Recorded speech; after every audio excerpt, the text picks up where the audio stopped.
All the disrespect before you play back, button check. Button check.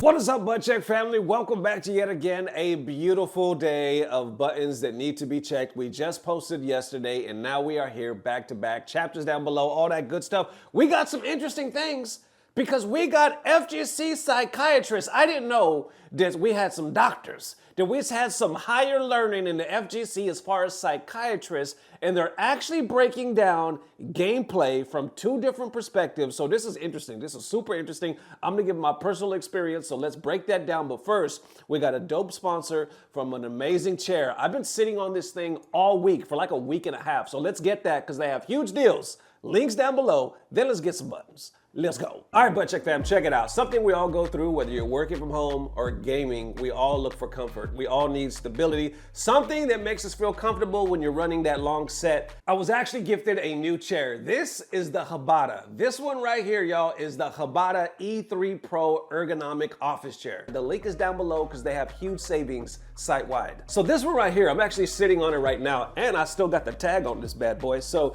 this is designed specifically for people that are sitting for long periods of time, whether it's at a desk, a gaming setup, or a workstation. It helps reduce like back, neck, and shoulder strain while promoting healthy posture and like long-term sitting comfort through advanced ergonomic support. So anyone like myself that's dealing from constant like back, neck, or posture discomfort can now actually sit longer and feel better about it and work smarter. So not only does this chair actually feature advanced lumbar support, reduces shoulder and neck pressure during long sessions, adjustable ergonomic support tailored to your body, but it also helps productivity, relaxation for that long-term wellness. And look, this chair is special, hands down. I've had my fair share of reviews. I've only had like a handful, maybe 2 or 3 of ergonomic chairs, but this is the first one I've had that actually has a 3-zone elastic lumbar support. Like everywhere you look, from the seat cushion to the back to the headrest. Real quick, let's talk about this core feature, the core mesh. The E3 Pro actually features this 4-way weave-in technology, which allows for elastic pressure distribution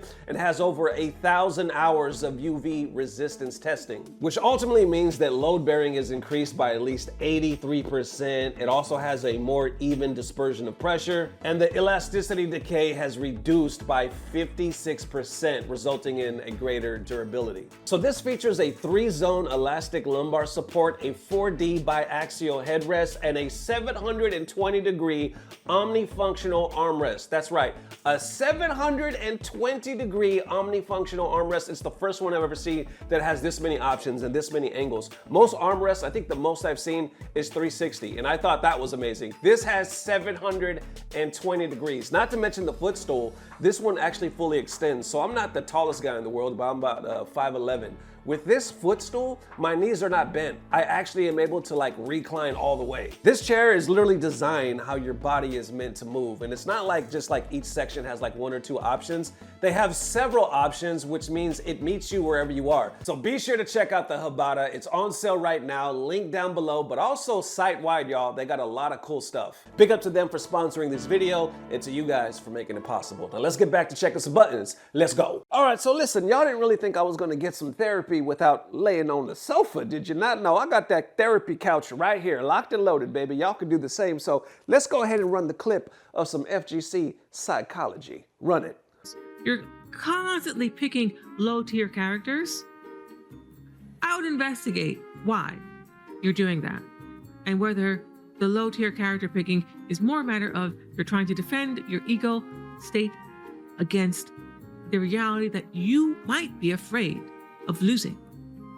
And you might be afraid of really trying hard. If you pick a mid-tier even, well, if you lose, you truly lost. If you win, you probably won. But here's the next bit. Buff character syndrome. All right, let's stop right there. She going into, as far as like, your character is a reflection of you. If you're picking low-tier characters, it might be because you want an excuse. Because if you lose, you could have an excuse. If you pick the top tier character, you ain't got no excuse if you lose. So you're purposely picking low tier. From my perspective, let me know if I'm wrong. Let me know if I'm wrong. But from my perspective, like I didn't think people just randomly would pick low tier because they were looking at the chart like, who's the weakest on this tier list? I'm gonna pick them. I don't think I've really ran into that. What I've run into, especially with myself, is you see a cast and you just randomly start picking characters based on how they look and then how they play and who vibes with me. Who is actually fun to me? Who do I feel? Whose mechanics and movesets actually make sense to me? And then you bond with them. It's almost instant, like a love at first sight type of thing. And then you realize, crap, they're not good. Then you realize, crap, I'm a low tier main, or I'm in the struggle bus because I love grapplers, or I just love this one character. And it just so happens that this character in every version of the game is horrible. And I'm always waiting for some buffs, so I just happen to be this low tier. You know that old saying is like, just pick somebody better. You want to win? It starts at the character select screen. We could all pick the same character, but I always said, I'm sound like a broken record. It's not as easy as that because a lot of us only play certain games because we bond with a certain amount of characters. And for some of us, it's only one. We only like that character. That character speaks to us. And if we feel forced to play somebody else, it doesn't matter if we feel that they're good. It's not fun to us anymore. Let me know though below if you've run into that, what she was talking about. Have you ever seen, or maybe yourself, pick a character because you're just in love with the fact that they're low tier and like, you know what? I'm going to beat people with this character because if I can beat you with this character, that speaks volumes about me. And also if I lose, hey, I didn't really lose because everybody knows there's a weak character. I did see some people do that with Dan in Ultra. I really did. They was rocking Dan on purpose to troll people and just to see who they could take out. Anyway, let's go. So sometimes a low tier main will find that their character gets buffed because everyone knows they're bad, so they get buffed. What happens? They drop the character. Or they start thinking, I don't know if I want to play this character anymore. You know, they really changed them too much. Or like, I think this is scrubby now. When really what's happening is that their character's gotten stronger and they've now lost access to the legitimate excuse that they used to have, which was, my character's bad, so my losses aren't really mine.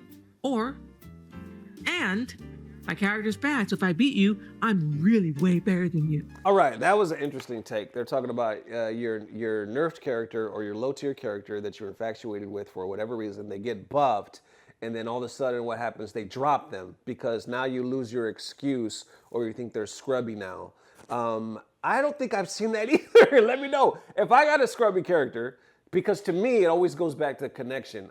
Me personally, I'm not going through a roster looking for the scrubby characters. You know what I'm saying? I'm going to see who I connect with. And if they happen to be the scrubby character, then so be it. And I'm praying to the buff overlords, please give me some buffs. You know what I'm saying? Please give me something to work with. And if they do, I'm not dropping them. I'm praising God. You know what I'm saying? I'm running the set more than ever, and I'm going to the lab, and I'm happy as hell. But that only works, I guess, in my scenario. If you're in that other boat, the one that she's talking about, and let me know once again, because I haven't seen it. If you're just addicted to the low tier, does the buff put you off? To the point where you're like, nah, this is not what I signed up for. They're too strong. I need a challenge. I want a challenge. Who's the next low tier character? I'm not saying it doesn't exist because this is a big community. There has to be some people out there that actually think like that. I don't think I've seen it though personally. Let me know. That's my thesis statement. These fighting games we play, the way we play them, and the way we think about them and ourselves as we go about doing it, I think can be very, very restorative and serves for a vehicle of bettering not just yourself as a player, but yourself as an emotional being. You can better understand who you are. You might even find out who you are through the game. All right, so her link down below, check it out. She has some good stuff. She really does have some good stuff. And you ever think about that? Like the way she ended it, like you could actually find out a lot about yourself through the character that you pick, through the characters that you're attracted to. I think it's the same thing like with anything in life, right? There's sometimes I reflect on some choices I made in life, even women that I've dated, and I'm like, I definitely have a type. Sometimes when I look at the roster, like of my dating resume, I'm like, it doesn't look like I have a type because I'm really all different races, like shapes and size. I'm across the board, right? But you look at certain personalities, types of women and types of characteristics, like these little things that excite you, you'll see that a lot of them have that in common. So in a way, you actually do have a type / you do have a pattern. And I think it's the same thing in video games. Like we're attracted to what we're attracted to at the end of the day.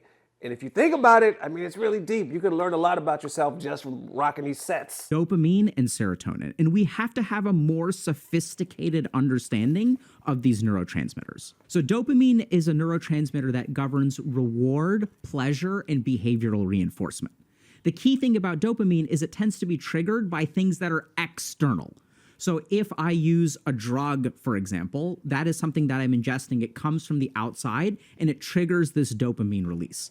Video games will trigger dopamine release, and basically anything external that is fun or pleasurable will trigger a dopamine release, and anything that's fun or pleasurable will also reinforce that behavior. So when we play a video game and we have fun, it triggers a dopamine release, which is why we're having fun, and then we reinforce the behavior so we want to play again. Serotonin is a little bit different. What serotonin really governs is an internal sense of well-being and gives us things like confidence.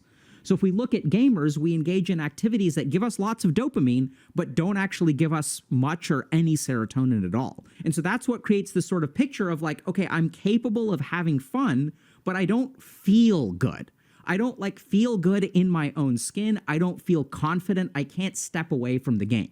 And so this balance or imbalance of dopamine and serotonin is responsible for why gamers sort of feel stuck to the screen and can't go out and sort of move in the real world.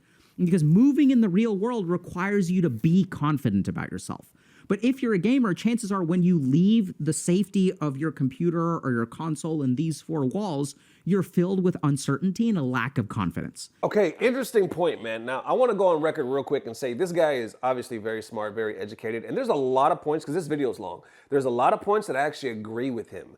These are just certain ones that I thought they were interesting because I did not agree on like 60% of this. So first of all, he's talking about the levels of dopamine versus, what was that, serotonin. How does one measure the level of dopamine versus serotonin? Because it's also based on the individual. Like he's talking about, you don't leave satisfied, so you leave like with all this dopamine and rush, but the moment you turn off the game, you're like, well, I feel kind of stuck because I didn't get any like real true fulfillment from this. So now I'm having these like lopsided levels of the dopamine versus serotonin. So it's kind of like hindering me from the real world or like actually interacting with people. But I have to go back to, yes, but that also depends on the individual, because DNA and personality and your social life and how I'm raised versus how you're raised in your environment, that has so much to do with it. I hate when we just lump in gamers altogether, but this goes deeper. Or maybe when you graduate, that you sort of bask in this accomplishment.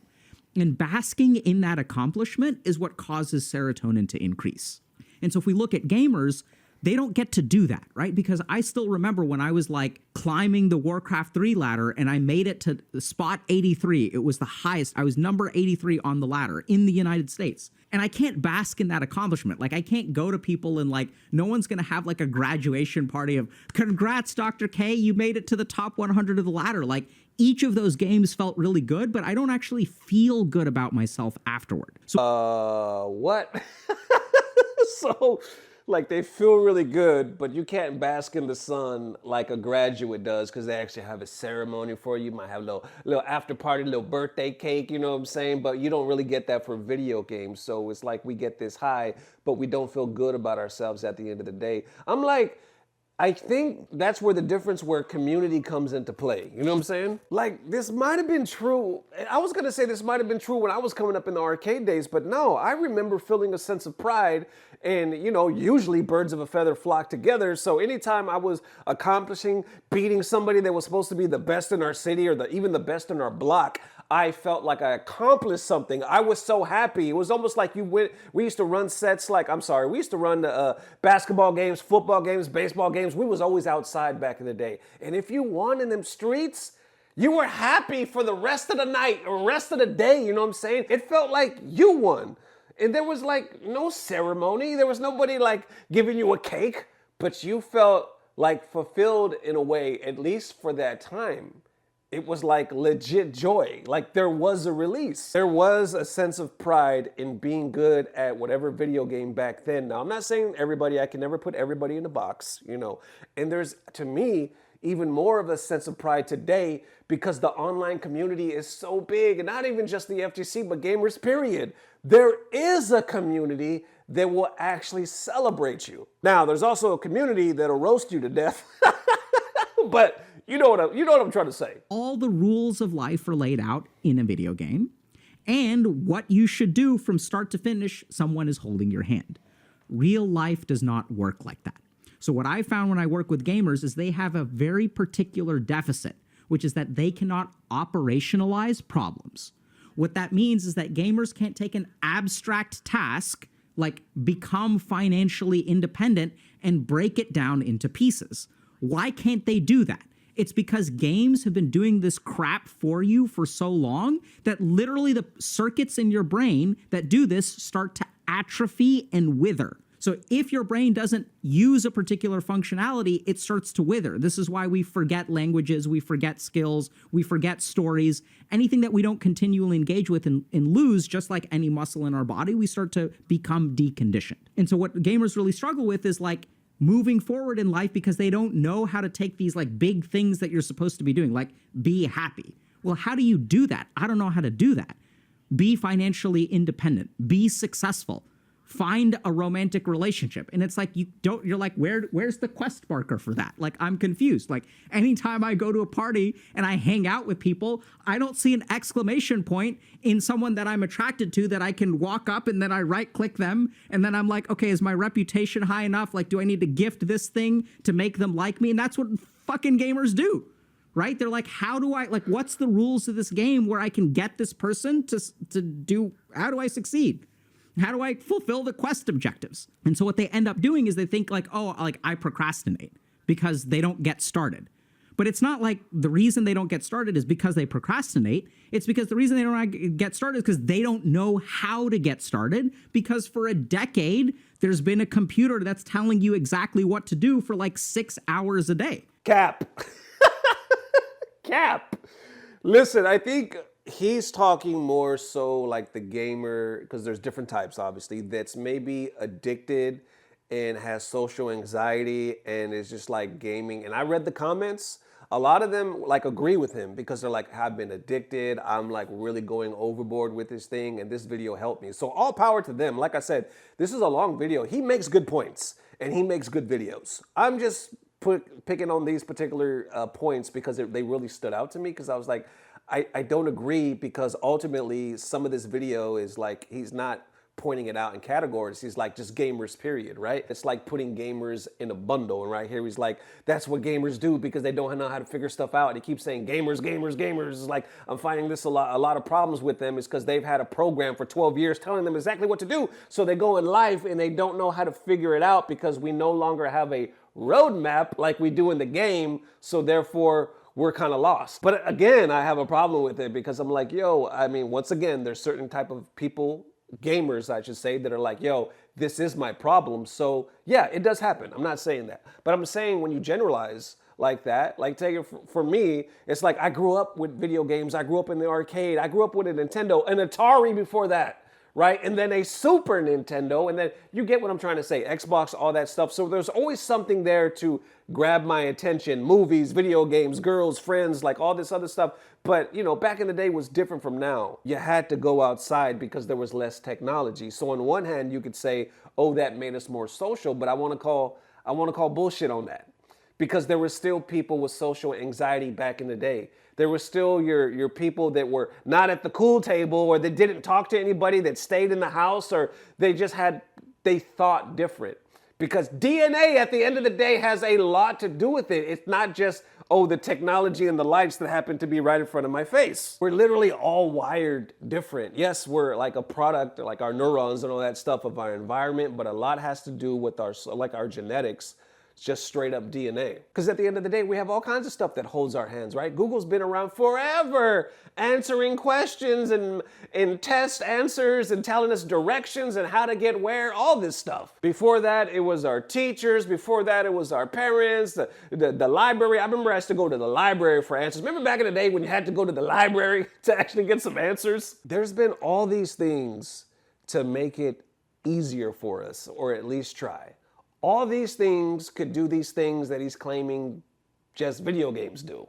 And again, I'm not saying he's making it that simple, and I'm sure if I were to talk to him, he would be like, well, no, that's not what I meant. So no, I'm not trying to say that. What I'm saying is just for this specific video, because he seems to keep pointing like gamers, gaming causes these conditions, when in reality, a million things in life actually can cause these conditions. Some of you are like super social, you never had a problem with it, your dating life is popping, and others might be like, yo, it's a little tougher for me. I might live in a remote part of the world where ain't nobody around here to talk to. And again, that's why I don't like when people take this one thing we have in common called gaming and say, this is what all video gamers do.